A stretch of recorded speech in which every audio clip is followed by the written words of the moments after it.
Key West, a place of mystery and history. Mr. and Mrs. Madrigal are off to discover what mysteries they can encounter in Key West. They want to learn about important places which were visited by past explorers such as Christopher Columbus and other adventurers like Ponce de Leon. These past Spanish adventurers sailed to Florida in search of what was considered to be a mysterious, mythical fountain of youth. Mythical means something which exists in the imagination and is perceived as being legendary and possibly unreal.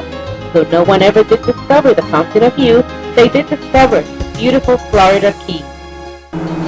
Among the many islands exists Key West, which is the most southern city of the United States.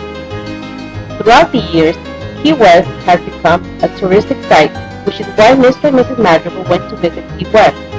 Mr. and Mrs. Madrigal are attracted to the city's historic sites.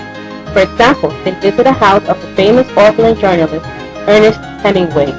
His home is now a museum, and it is there where Hemingway wrote many famous novels such as The Old Man and the Sea and A Farewell to Arms. They learned that the home currently holds many memorabilia items.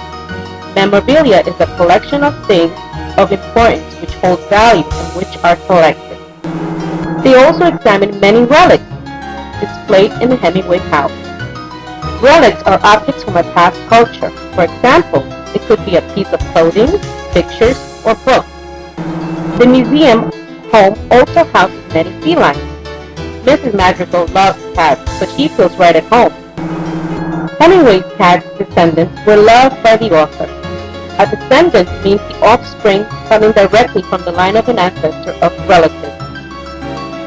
These curious cats are called holodactyls. Holodactyl means having more than the normal amount of fingers or toes. In this case, there are 6-toed cats. Though Mrs. Madrigal wants to stay with the cat, Mr. Madrigal convinces her to visit another historical site in Key West, the Harry S. Truman Little White House. President Harry S. Truman spent much of his time in Key West, and this museum pays tribute to the president. Mr. and Mrs. Madrigal take many other pictures and are delighted to have been able to visit Key West. Mr. and Mrs. Madrigal are off to find more beautiful sights in Key West. So the next time you visit Key West, stay there and have fun. It's full of mystery and history.